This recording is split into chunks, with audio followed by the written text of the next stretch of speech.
Par gājēju ielām. Jā. Cik forša ir šī ideja? Nu, mēs pieredzējām, Tērbats iela bija viena brīdi, viens posms kā gājēju iela, kā tāds pilotprojektiņš. Laikam ilgu laiku ir runāts, ka Miera iela varētu būt gājēju iela. Ir kaut kas, kur mums ir jāvirzās šajā virzienā arī? Es absolūti noteikti.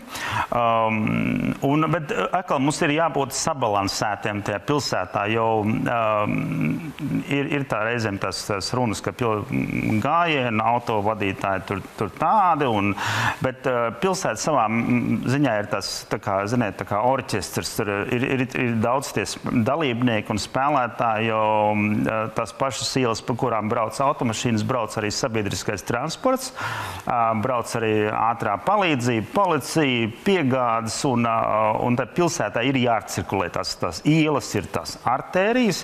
Vienlaicīgi ielas ir arī tā publiskā ārtelpa, caur kuru mēs redzam pilsētu. Un tur ir tāds bišķi, ir tāda, teiksim, tā ir jāpanāk tas līdzsvars.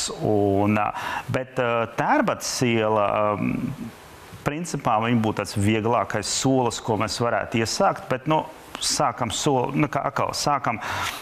tādā mūsu kapacitātes iespējā, sākam varbūt ar to Vecrīgu.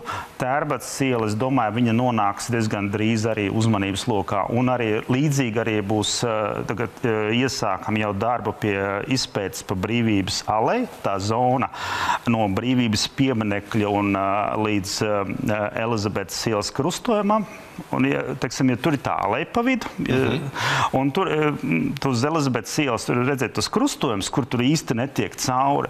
Un ja mēs sakārtojam tos krustojumus, lai tā man cilvēki varētu pa diagonāli vai kaut kā ērti iziet tam cauri, tas uzreiz palīdz tiem stūriem, kur gan tā vienā pusē tā viesnīca Latvija, otrā pusē tā dzeltenā māja.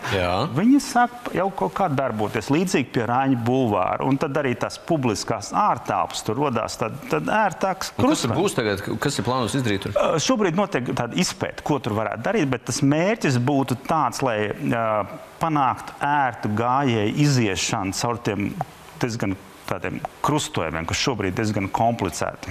Es pareizi sadzirdēju, Tērbats iela pataisīšana par gājēju ielu ir tuvākais arī darāmais darbs? Par to ir domāts, bet viņš nav tādā skaidrā sarakstā ielikts vēl. Bet, es domāju, kas ir skaidrajā sarakstā? Šobrīd mēs tieši Brīvības alei, jā, 13. janvāra jau, Vaļņu iela, pie kā tiešām notiek projektēšana. Tad būs arī konkursi mūsu dažu centra parku sakārtošanai, piemēram, Esplanādē. Tur tiek gatavots meta konkurss, lai ir, teiksim, mūsu to Esplanādes parku višķi savest kārtībā. Viņš ir tāds višķi, teiksim, pabružāts laika gaitām. Un ko tur plānots izdarīt tajā Esplanādes parkā? Vienkārši viņu sakārtot, lai viņam būtu ceļi, apstādījumi višķi piekārtot, bet tas vairāk vienkārši, viņš jau ir patiesībā, viņš jau ir kā vērtība, bet vienkārši tur jāpielabo, jāuztur tās lietas. Līdzīgi arī ir Neatkarības laukums.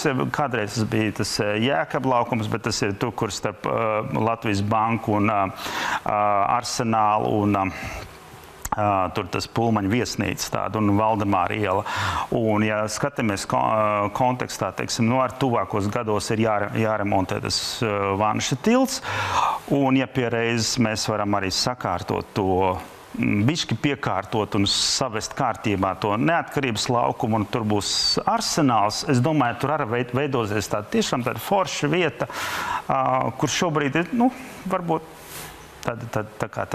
ir brīži tās vietas pilsētā, kur tu paskrien garām, un tu īsti negribi uzturēties. Tā kā es domāju, kaut ko mēs darām, iespēja robežās, gribu, lai mēs būtu bagātāki un kaut kāda varbūt tas lielāka resursa, bet, darām, ko varam.